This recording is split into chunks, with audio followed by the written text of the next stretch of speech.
We have a meeting on November 20th, and by virtue of association, you're all entitled and invited to our next meeting. So we're looking forward to having you all out there. If you don't, Fidel and I will hunt you down. We've got 60 minutes on the clock, a little bit less. Let me talk a little bit about what's going to go on here in the next hour. We are going to be talking about outsourcing. I'm going to introduce this distinguished panel. They pay me big money to say that. I'm going to meet each one of them and the companies they represent. Everybody here brings a level of expertise. We have 3 from the vendor or the services side, and we have 2 with real life, real drama, outsourcing situations that you're going to be able to hear about and certainly ask any questions that you like. Please keep them PG as you ask those questions on real life, real drama. Appreciate that. So let's get to it. Didn't tell you why you're here. Up front here. There are prizes, and because this is an interactive workshop, we have got something very special for you. So here's the first thing we're going to do is have everybody stand. So please stand. Please stand. And those back tables, you need to come up to the front tables. If you're standing, you got to move up. There's spaces here. We're working with 6 tables. So 6 tables, need everybody up here, and you need to do that now. I just need you to come on up here. I got spots right here. I need population count here at this table. I've only got 3. So can you please move up? We won't throw things. We won't spill water on you. There won't be, and you're making them wait. All right, so you're going to join this table. Did everybody get a little uncomfortable? Good. All right, so here's what you're going to do. You're going to put your finger up in the air, as such. Anyone you want, Lori, anyone you want, keep it clean. And I want you to point to your table leader. Do that now. Whoever has the most fingers is your table leader. The table leaders, please remain standing, and everybody sit down. Table leaders, remain standing. Table leaders, who's the table leaders? You got to have a table leader. I got a table leader, table leader, table leader, table leader. Who's the table leader here? We got to have an debate. I need 2 tables. And it can't be Fidel, it can't be Joe. Got one, someone else. Table leader. You have an assignment today. Go ahead, give a round of applause here. Table leader, here's your assignment. When we get to the interactive part of today's session, you're going to hear some stuff that's coming up. Your table is going to be assigned to coming up with some outstanding questions for the panel. And so you're going to facilitate everybody's participation. You can also, and you have the power, to nominate or pick a victim to scribe and pick a victim to represent your table. We'll bring them over. I would like people that are around 5'3" or less standing and talking so I can feel tall for the moment. You can see I'm on the edge. And so that is your assignment. The table that comes up with the best questions will win extremely smart prizes for that table. The rest of you will pay homage to them and congratulate them as the far superior table in their question asking. Any questions from the leaders? Sit down. You're making me feel sure. I mean, that's good. Thank you. All right, good. Well, let's get to it. Let's introduce the panel that we have here that we've amassed. All right. We have Jose Rivera right here. Right. Feeling tall, right beside her. And Jose is with Cognizant. He is a vice president, and he looks after a gamut of things, but really from the global perspective. He's client-facing. He does anything from managing accounts to business development. He's all in one. I don't like him very much, as I found out that he lives in San Francisco and does not deal with winter. And Jose is also a graduate of Harvard University with an MBA and a mechanical engineering degree, master's from MIT, and has lived in 6 countries, but has not moved as much as me. So let's welcome Jose Rivera. Let's give him a round of applause.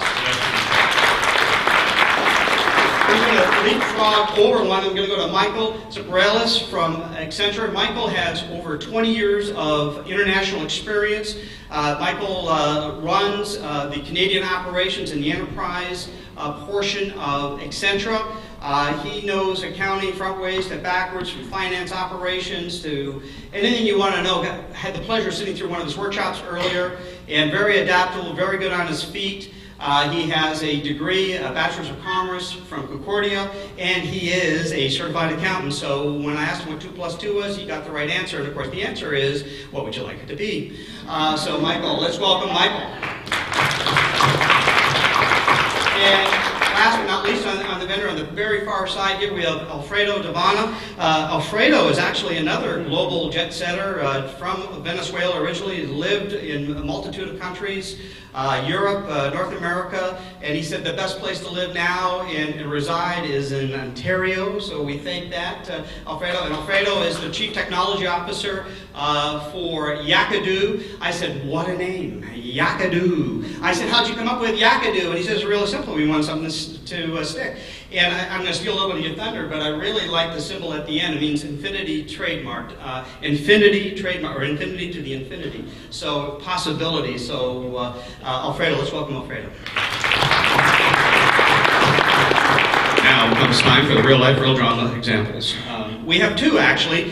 This gentleman is been known to have an electrifying personality, light up a room with a single flick of a switch. I'm trying to hydro jokes, I believe, right? Adonis Flores, who's looking after APAR, really all of that process. He has a great story to share about outsourcing, and with 20 years experience in our related field. And another one that's near and dear to me is HBC representative, and we have Franco. It says Francisco with his mom says that he's in trouble. So Franco Romanos with 20 years experience, and he's been in front of clients to consulting into senior management, and his title is VP of Shared Services. So let's welcome our two real life, real drama. You can give them a thunder.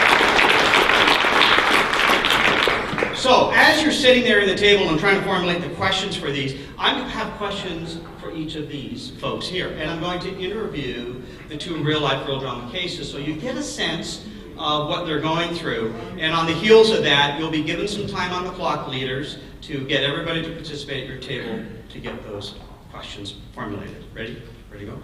Okay, so the first one we have up is Cognizant. And what was interesting in terms of talking to Jose about this, he started talking to me about transformation outsourcing. And I'm like, what is that? And how does it work? And how does a company prepare? So it is a three-part question. And with his 2 degrees, I am confident Jose will be able to knock that out of the park. So Jose, if you could talk to us a little bit about that. Sure. Can you hear me okay? So let's see, transformational outsourcing. Probably you have all heard the term. Is that a new term, or it's probably a little bit overused? Everybody, let me look at the audience. You've heard that before, right? So in our mind, to keep it simple, it's all about delivering business outcomes. So historically, right, the BPO industry has looked at reducing cost, and that's been the main driver. As we go forward, right, that's not enough. We want to do a lot more. And that's where transformational outsourcing comes in, where we're really trying to drive that run better that we all do today, but also that run different in order to drive the business outcomes. And it could be business outcomes like revenue increase, increased compliance, increased client satisfaction. So it's all about taking things, both leveraging your onshore as well as your offshore operations. Both of them are key. It's really taking them to that next level to drive business outcomes. Steve, just quick. Yeah. Thanks, Jose. That's great.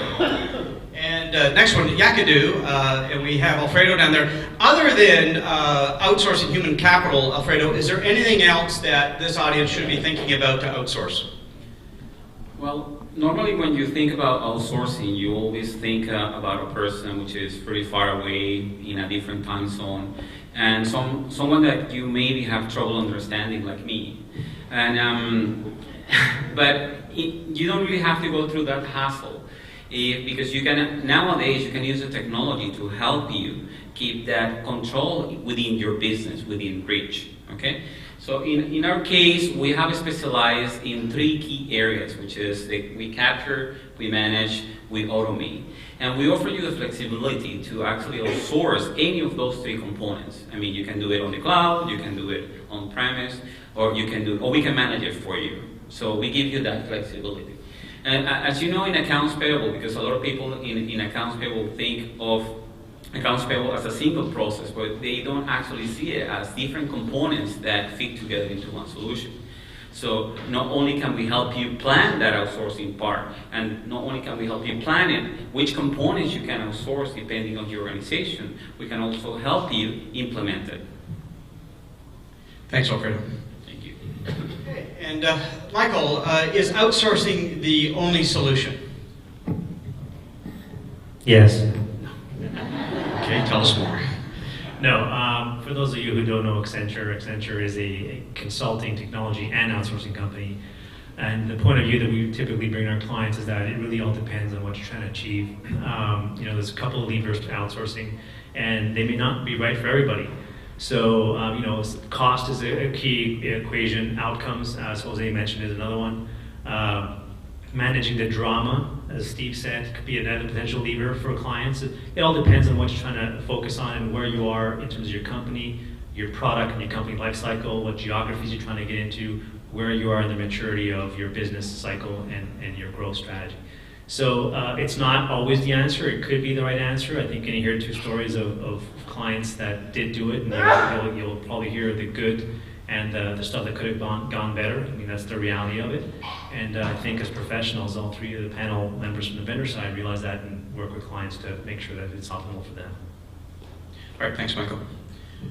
And to Franco, just give us some backdrop as to why your organization decided to outsource. Now, I know you weren't there at the decision point, but maybe just give us an overview as what the company was thinking at the time.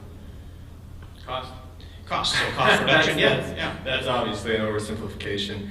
I joined ABC, or HBC 2 years ago. We are currently in our third year of our contract with Accenture. We've outsourced the majority of transactional processing plus some other secondary and tertiary tasks across the board. But let's be frank, it was most definitely cost driven. I think I would venture to say that 99% of offshore outsourcing decisions are cost driven. There are obviously value added. So what have you seen as a result of this offshoring endeavor that you've embarked upon? What have I seen? We didn't do it correctly at the outset. And if we could start over, which we're being presented with a great opportunity with our recent Saks acquisition, do it differently. And I will be the first to say that it was us as the client's fault for the most part, because it's so cost driven, because it's so cost centered. Oftentimes, and I've seen it at other places before, it's a lift and shift mentality. Right. If you lift and shift a bunch of broken processes, you're not necessarily going to get a more efficient or productive output. You're going to save some money, but you're going to go through some frustration. So that's really the core of what we would do different going forward. Is your strategy to carry on with outsourcing? Absolutely. Okay. Yes. All right. Yes. And any infinite words of wisdom that you would impart upon this group? Well, I want to say fix it before you move it. That's not realistic in most cases. You've got a timeline. You've got to save X dollars within a certain time frame. You're not going to be able to implement all the right systems, integrate all the correct processes, and do all the change associated with the organization before that starts. So I think a roadmap's important. I think a central point of contact or a centralized owner, not on the vendor side, but on your side to manage the account. It's another mistake we had. Right. There was no centralized ownership. I think those are the two things, centralized ownership and having some sort of plan, a roadmap, a 1 year, a 2 year, a 5 year roadmap to fix those broken processes or those deficient processes that you're moving over. All right. Okay. Thank you, Franco. And Adonis, what was the decision behind your outsourcing endeavor? It's the same thing as what you said in here. It's more the cost savings. Okay. All right. And when did you embark upon your journey of outsourcing? Okay, it's fully implemented just recently, April of 2013. Okay, so fairly new at it. And what did you outsource? We have outsourced the invoice processing. Okay. And what are you seeing as a result of this outsourcing? Okay, what I have seen is that there's a big savings that we have right now. It's about, I would say, we have saved almost about 80 to 85%. Okay, for cost reduction. Yes, for the cost in that reduction. department. And do you see yourself and Toronto Hydro continue to go forward with this outsourcing Yes, we do. as part of a long-term strategy? Yes. Okay, great. All right, now this becomes the participation part. Team leaders, marshal up your best questions from your tables. You can jot them down. We're going to give you about 4.5 minutes on the clock. Go, do that now.